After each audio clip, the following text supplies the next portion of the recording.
Morning peeps, good morning everyone, how's everyone doing? Hopefully you guys are all doing well. Don't forget, if you're new to the channel, like, share, subscribe. We are back and we can breathe. Boy, that was a long week and a crazy week as well, but it is good to be back on the green chair. Loads to talk about, a couple of big fights coming up on the weekend. We're going to talk about Alan Canali as well. Should he jump to 168? There isn't much really at 160 for him. Obviously he became unified middleweight champion of the world. We're going to talk about Misfits killing boxing. Some of the noise I've heard about this Misfit stuff in the last few days from hardcore boxing people is embarrassing. Honestly, it's embarrassing, and I wasn't going to talk about it. I do just want to talk about Catterall Linares and Buatsi-Azeez, but I thought, you know what, because I work in both, right? I do Misfit stuff, and obviously I do real traditional boxing. I feel like I'm probably best placed to talk about it. And I know some of you are going to hear this and say, yeah, but Addy, you get paid by Misfits, and you are correct, right? So my views might be, might be a bit biased because they do put money in the back pocket. But honestly, some of the overreaction from people, it baffles me. It baffles me. It's not for you. That's the first statement. It's not for you hardcore boxing fans. So when I see hardcore, and I'm talking hardcore, I follow loads of hardcore boxing fans on Twitter. When I see hardcore boxing fans tweeting about it, I'm like, why the fuck are you watching this? Like, why are you watching this? This isn't for you. Like, the average age of people in that arena was probably 16. Like, the older people were the ones bringing, the mothers and fathers bringing their kids to watch. It isn't for you. What's for you is Lee Wood Warrington the week before. What's for you is Catterall Linares coming up and Buatsi-Azeez. I'm like, why are you even giving this energy? Honestly, I don't understand. And then they were laughing, and I saw some tweets about the performance of KSI, and to an extent as well, the performance of Tommy Fury. They're novices. Like, was you expecting to see British level 183 pound fighters? I don't understand. Honestly, I don't honestly get it. I really don't. And then I saw something about this is making a mockery of the sport. Have you been following boxing the last 12 months? Some of the bullshit that has happened, all the drug issues we've had, the corrupt scorecards we've had, ridiculous officiating we've had, fights not happening. Have you not been following that? But yet these YouTubers, kids fighting each other, is making a mockery of the sport. Honestly, there's been so many iterations of this kind of crossover boxing scene, and I barely talk about it because it's not for me. So I'm not going to tweet about it. It isn't just Misfits. There's others out there sprinkled about. I'm not going to talk about them. I'm not going to tweet about them because it's not for me. It's not for you. So why do you get so invested and angry with it? I don't get it. Like, and this is the thing, I think, there was a time when it first started, I think a couple of years ago, I think this has been going now, maybe a bit longer. And it felt like, especially when it started to jump on the DAZN platform, it felt like, all right, we're getting this. We're not even getting the fights we want. But guys, let's be honest, it's been a great year. So it's not like this has now made other fights not happen, right? They're putting all the budget in this and we're not getting what we want. We kind of had a great year in boxing. I think I said, when the Fury-Usyk announcement was made, I said, if Fury-Usyk happens this year, then I can't think of a better 12 months. And obviously, sometimes you have a bit of a microwave memory where you can only remember what's happened now, but I can't think of a better 12 months. So what I'm basically trying to say, it's not like the Misfits is taken away from real boxing. Honestly, it baffles me. And then some people say it's influence on our kids the wrong way. I'm like, what? Like, I bought my 14-year-old nephew. He begged me for tickets, never asked for real boxing stuff. In fact, he's been to a couple of real boxing stuff, but he begged me for tickets and I was able to sort something out. His reaction when he saw a couple of these guys, he took photos with a few of them. I was just watching it in awe, Jesus Christ. Because I don't know about you guys. My upbringing wasn't great. So I know who I was looking up to as a 14, 15-year-old. And I'm telling you now, it weren't any boxers. I'm telling you now, I was looking up to people that were doing things they shouldn't do. So when I see my 14 or 15-year-old nephew and all these little 14-year-old kids looking up to these guys, I'm like, fair play. The only thing that ruined it, the only thing that ruined it, look, KSI versus Tommy wasn't a great fight. What was you expecting it to be? What would you... I don't understand what you was expecting. Was you expecting to see fucking British level cruiserweights go at it? It's not that. The only thing that really put a black eye on it was this DILLON DANIS nonsense. That was the only thing that put a black... Apart from that, I don't see a problem. I don't get it. I mean, is it because it's so big? Like, if this was in York Hall in front of a man and his dog, would everyone be moaning? It's not the fighters' fault. It's not the fighters' fault that they built up this following of millions. Honestly, I don't get it. Again, finally, I will say this. It's not for you. It's not for you hardcore boxing fans. What was for you was a few hours later, Alan Canali becoming a unified middleweight champion. And I didn't see many hardcore boxing fans tweet about that. I didn't see it. You almost put all your energy into fucking YouTubers. Mate, honestly, just don't watch it. Just don't watch it. I don't put too much energy into it. Obviously, I work in it, but outside of that, don't really talk about it. I think I did one video talking about my prediction to Tommy Fury versus KSI. Bear in mind, I've got all the access in the world. Like, honestly, if I were to do a Tommy Fury video, I could have. The green chair was there. I could have interviewed Tommy Fury. It probably would have got me over 100,000 views. I could have interviewed KSI. Would have touched 1 million. Logan. I could have interviewed everyone. Logan, Jake, Dillon, anyone. John Fury. I don't put it on the channel because it's not for me. I work on it. I do a good job, I think, on it. But it's not for me. It's not for this channel. It's certainly not for you hardcore boxing people. So I don't understand why it pisses people off like that. But anyway, look, let's skip away from that. Give me your thoughts on it because I'm baffled that... I'm really baffled that hardcore boxing fans watch it. What are you doing? Crazy. Honestly, crazy. Eddie Hearn, a Wilder fight realistically is not going to happen until March or April. Point in question. Point in question. Look at that shit. Look at that shit. Yeah? You're more outraged about fucking YouTubers. Be outraged about that. Be outraged about that. God, AJ has gone into camp though, so I'm guessing AJ is looking to come out and have a fight in December. I don't know when, I don't know how. I did think they were going to announce Conor Ben Eubank on the broadcast on Saturday. I thought it was close. I think they wanted to because again, I think this has done 1 million pay-per-view buys and they knew it would be opened up to a whole new audience. I thought they were going to get on stage. I heard Conor Ben was there, but I didn't see him. Obviously, you saw Eubank there, but yeah. I'm not sure. But AJ coming back, I think AJ is in Dallas now. So he's definitely doing a camp of some sort. He's not here with Ben Davison. He's not ticking over with anyone else. He's gone back to camp.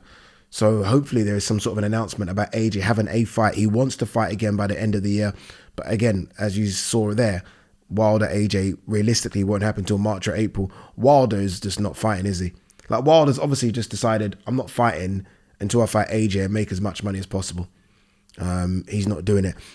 It was announced on the broadcast on the weekend as well that DAZN will have the international rights for Fury and Ngannou. I was going to go anyway to do some stuff. I've got interviews with Fury and Ngannou to do, but now I'm going over there in a bigger capacity to do some stuff on it. I'm not quite sure what, but yeah, so they've got the rights. The only rights they don't have are UK and Ireland and North America. Anything else, DAZN have got the rights. Chris Billam-Smith versus Masterneck, a WBO title fight eyed for early December. How old is I remember when Masterneck fought Tony Bellew. He must be nearly 40. 36. Okay. Let's have a quick look at his record. What's he been doing recently? He hasn't lost since he got beat by Dorticus back in 2018. I think it's a run of 8 fights in a row. Okay, let's see. I'm more interested in seeing what Richard Riakpor's doing. I have no idea what's going on with Richard Riakpor. Remember, he was supposed to fight Jai Pataya. Don't know what's going on. Is he going to fight Gunamarian? I have no idea what's going on with him. Regis Prograis, my performance against Zarilla gave Haney confidence to take the fight. Yeah. Excuse me. Is that just the one? Yeah. My performance against Zarilla gave Haney confidence to take the fight. I knew that was coming. I was trying to not let it come out. Yeah, the performance was awful. It was awful.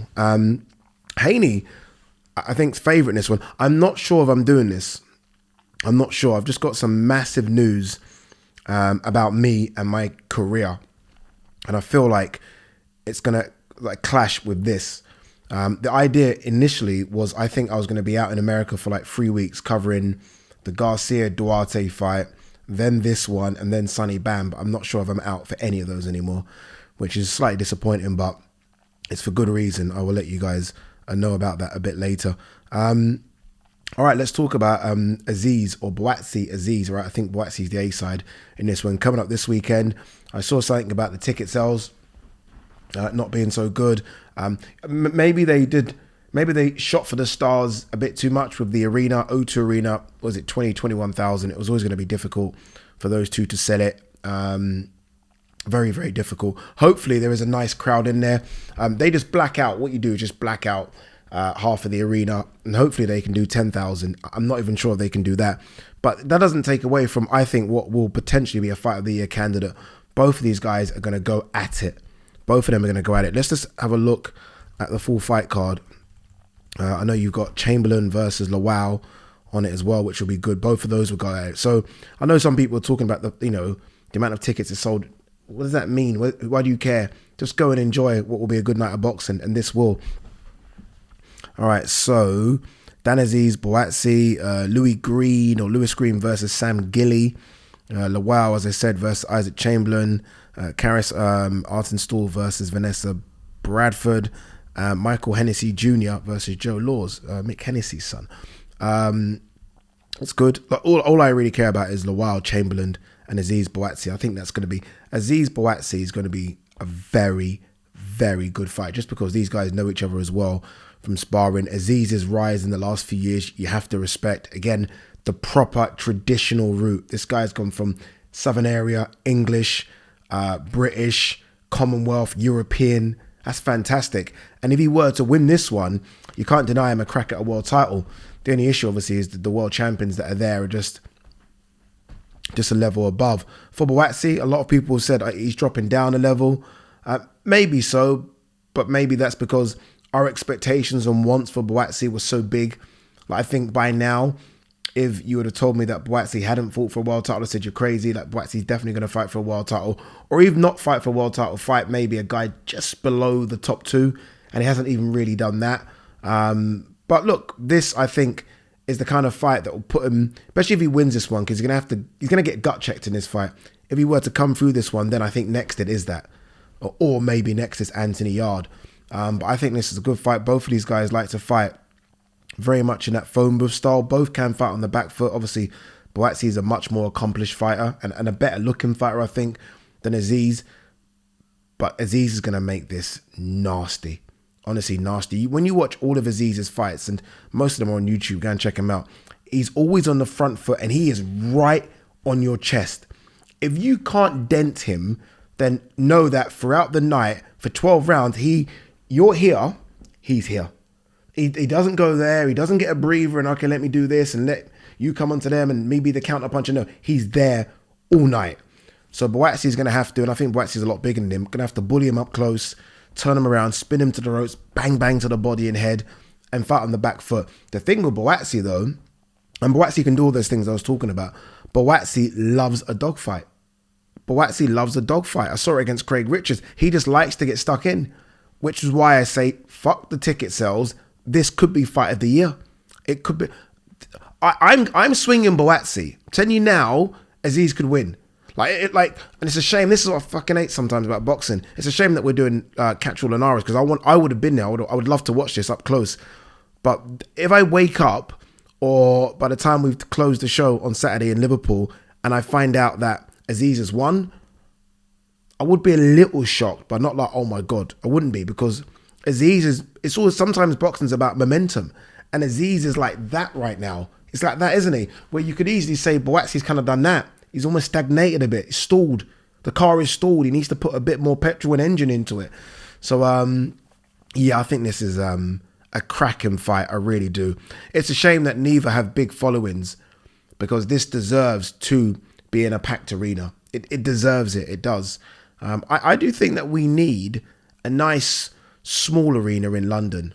like a nice one. Like I hate the copper box. Like just and the indigo is not big enough. Like a nice sort of 10,000 seater arena.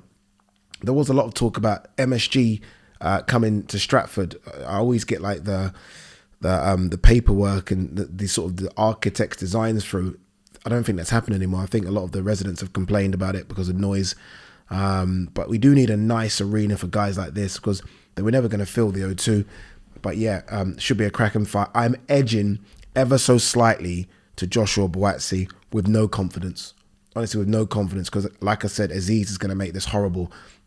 But they've sparred each other. They know each other's strengths and weaknesses, which might mean it could be a standoff just because they know exactly what each bring to the table. But I'm throwing it out there now. Fight of the year. Fight of the year candidate. I think we might see a knockdown. We're going to see people get hurt. We might even see some controversy at the end with the scorecards. Great fight. Looking forward to it. All right. What else is there to talk about? I've not even seen this fight yet. Tim Tszyu, Mendoza. Obviously, Tim Tszyu toughed it out and won. Tim Tszyu might be the best 154 pounder on the planet just because we don't know 100% what Jamel Charlo's going to do. Like, we've got to give Jamel his credit. He went up and lost to Canelo at 154. He's looked really good. But Tim Tszyu clearly is very, very good. If Tim Tszyu can't get Charlo next, and I think he will, but if he can't, then I wouldn't mind seeing Tim Tszyu versus Brian Castano, the guy that I thought beat Charlo, and then Charlo came back and got the victory the next time round. Yanibek Alam Kanali would like to add another 2 belts to his collection. 160 is just poor, innit? At 160 is just poor. It is. Jamal's not going to... I don't think Jamal's staying at 160. I think he's going to go to 168. There is no exciting fight for him. I mean, Chris Eubank won't fight him because for Chris, it's like, Alim who? And it's not fair, but he might be like, a bit like that. Like, who? We might see him almost face a couple of our Brits. We wait to see if Hamza Shiraz is ready for that smoke, but who knows? It might be something like that. We'll see. But yeah, it's not the most exciting division. Maybe it is going to be Carlos Adames versus Yanibek.